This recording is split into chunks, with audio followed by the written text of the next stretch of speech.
Bismillahirrahmanirrahim. Assalamualaikum warahmatullahi wabarakatuh. Alhamdulillah rabbil alamin, wassalatu wassalamu ala asrafil anbiya wal mursalin wa ala alihi wa sahbihi wa man tabi'ahum bi ihsanin ila yaumiddin.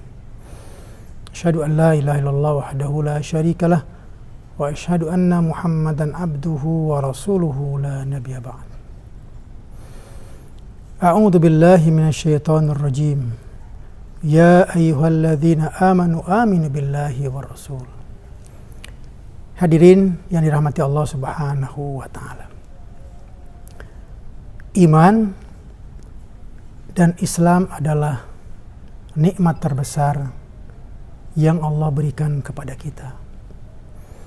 Tidak ada nikmat yang lebih besar selain keduanya. Walaupun misalnya kita diberikan harta yang berlimpah, diberikan jabatan yang sangat tinggi, tetapi manakala tidak diberikan yang namanya iman dan Islam, maka kita termasuk orang-orang yang merugi kelak ketika kita bertemu dengan Allah Subhanahu wa taala. Teman-teman yang dirahmati Allah Subhanahu wa taala, Allah Subhanahu wa taala berfirman dalam Al-Quran Karim surat An-Nisa ayat 136. A'udzu billahi minasyaitonir rajim. Ya ayyuhalladzina amanu aminu billahi war rasul. Wahai orang-orang yang beriman, tetaplah beriman kepada Allah dan Rasul-Nya. Allah menyuruh kepada kita untuk senantiasa beriman kepada Allah dan Rasul-Nya. Dari ayat yang pendek ini, ulama menjelaskan bahwa kepada orang yang telah beriman pun Allah masih memerintahkan untuk berimanlah kepada Allah Subhanahu wa taala. Maknanya adalah agar orang-orang yang mengaku beriman benar-benar mau dan sungguh-sungguh mengimani Allah Subhanahu wa ta'ala. Oleh karena itu iman merupakan anugerah dan nikmat yang terbesar. Imam Tabrani meriwayatkan sebuah hadis dari sahabat Abdullah bin Amr bin As. Rasulullah sallallahu alaihi wasallam bersabda, Innal imana la yahluku fi jawfi ahadikum kama yakhluku thawbu fas'alullah ta'ala ayujaddida imana fi qulubikum. Rawahu Tabrani wa sahahu Albani. Rasulullah sallallahu alaihi wasallam mengumpamakan bahwa iman itu seperti baju. Innal imana la yahluku fi jawfi ahadikum. Sesungguhnya iman itu Allah ciptakan dalam diri kalian sebagaimana diciptakannya pakaian. Kama yahlukus thawbu, sebagaimana baju dijahit oleh penjahit. Memahami ini adalah bahwa baju kadang kotor, kadang lusuh, kadang berbau.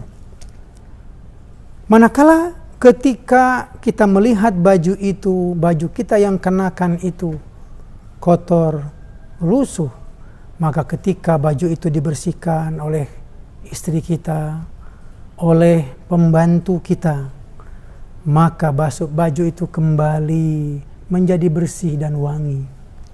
Inilah yang diumpamakan oleh Rasulullah sallallahu alaihi wasallam, innal imana la yakhluqu fi jawfi ahadikum kama yakhluqu thawbu. Sesungguhnya iman itu sebagaimana baju. Maka Nabi menyebutkan fas'alullaha ta'ala, maka hendaklah kalian meminta kepada Allah ayyujaddida imana fi qulubikum, agar senantiasa memperbaharui iman kita. Kaum muslimin yang dirahmati Allah Subhanahu wa taala, salah satu yang bisa mempertahankan, memperbaharui keimanan kita adalah kita senantiasa berteman dengan orang yang saleh. Sebagaimana Nabi menyebutkan, al-maru ala dini khalilih falyandur ahadukum man yakhalil. Kalau kita ingin melihat agama seseorang, lihatlah dengan siapa dia berteman. Al-mar'u ala dini khalili falyandur ahadukum man yakhalil. Oleh karena itu, kata Nabi, kalau kita ingin melihat agama seseorang, lihatlah dengan siapa dia berteman. Kalau kita berteman dengan orang-orang yang saleh, maka sedikit banyaknya kita akan terbawa, akan terjaga menjadi orang-orang yang saleh. Ketika kita lupa, ketika kita lalai, maka teman kita yang saleh itu mengingatkan kita agar kita senantiasa taat dan patuh kepada Allah Subhanahu wa taala. Ketika kita salah, ketika kita lalai, ketika kita lupa melakukan kesalahan, teman kitalah, teman yang soleh kitalah yang pertama kali mengingatkan kita. Oleh karena itu, di antara memperbaharui agar iman kita senantiasa dalam ketaatan dan kepatuhan kepada Allah, di antaranya adalah hendaklah kita berteman dengan orang-orang yang soleh. Berteman dengan orang-orang yang soleh itu mendatangkan kebaikan dunia dan akhirat. Mudah-mudahan Allah Subhanahu wa taala menganugerahkan kita semua teman-teman yang saleh. Demikianlah wa sallallahu ala nabiyyina Muhammadin wa ala alihi wa sahbihi wa sallim. Assalamualaikum warahmatullahi wabarakatuh.